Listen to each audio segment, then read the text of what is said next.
If I told you there's a plant that grows faster than corn, needs almost no fertilizer, thrives in poor soil, and can restore ecosystems, would you believe it's real? This forgotten supercrop once fed civilizations, built soil, and balanced entire farming systems. But then, industrial agriculture came along, and it vanished from the mainstream. Today, as we face depleted soils, erratic weather, and the pressure to grow more with less, this plant might just be our best hope.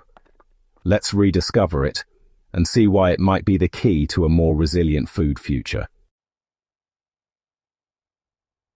For centuries, this crop, Amaranth, was a staple across Central and South America. The Aztecs grew it alongside maize and beans, calling it the grain of the gods.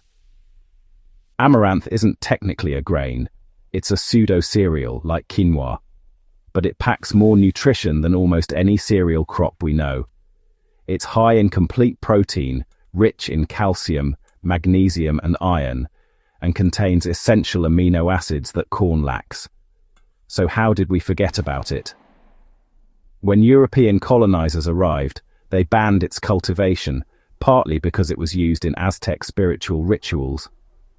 Over time, corn took over, boosted by state funding and modern seed engineering, while Amaranth faded into obscurity. Yet, in the quiet corners of rural farms, indigenous families never stopped growing it. And now, scientists are finally catching up to what those farmers always knew: Amaranth can outsmart modern crops, naturally. Let's compare. Corn demands heavy nitrogen fertilizer and constant irrigation. Amaranth thrives on marginal land with little water and minimal care. Corn roots mainly occupy the topsoil, but Amaranth's deep taproot drills down into hard layers, breaking compacted soil and drawing up minerals. It literally repairs the earth as it grows. And here's the real magic. Amaranth is C4 photosynthetic, just like corn and sugarcane. That means it's hyper-efficient at converting sunlight and carbon dioxide into biomass. But unlike corn, it maintains that efficiency under drought, heat, and low nutrient stress. It's the tough, overlooked survivor in the plant world, one that thrives where modern crops fail. What makes Amaranth special isn't just its resilience, it's how it fits into regenerative systems. When grown in rotation or as a companion crop, Amaranth helps restore soil health naturally. Its leaf litter breaks down fast, feeding beneficial microbes and improving organic matter content. And because it shades the ground quickly, it suppresses weeds and reduces evaporation. Two major issues in dryland farming. Amaranth doesn't need synthetic inputs. In fact, it grows best when supported by living soil, compost teas, microbial inoculants, and natural fertilizers. That makes it a perfect candidate for low-input, climate-smart agriculture. Farmers in Kenya, India, and Mexico are now reintroducing it not as a forgotten heritage food, but as a regenerative supercrop that can diversify their fields and protect against crop failure. Amaranth isn't just good for the soil, it's incredible for the body. Its seeds contain about 14 to 15% protein, which is higher than wheat, corn, or rice.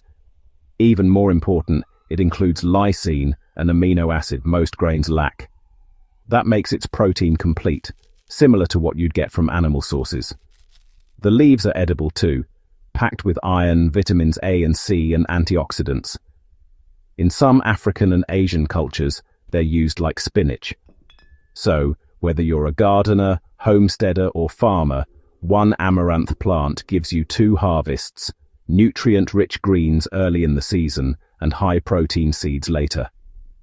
And all of it grows on a fraction of the water corn needs. The story of Amaranth is really a story about humility. We engineered crops like corn to yield more, grow faster, and fit machines. But in the process, we bred out diversity, resilience, and flavor. Amaranth reminds us that nature already solved these problems. We just stopped listening. Across the world, agroecologists are studying orphan crops like amaranth, millet, and fonio, plants that can withstand the climate extremes modern agriculture can't. They might not look flashy on a global commodity chart, but in small plots and backyard gardens, they're quietly rewriting the rules of sustainable food. When you grow amaranth, you're not just planting a seed, you're reviving an ancient partnership between people, plants, and the planet. If you want to try it at home, here's how simple it is. Sow seeds directly into warm soil. They germinate in just a few days. Space plants 10 to 12 inches apart. Water lightly once established. Too much moisture isn't needed.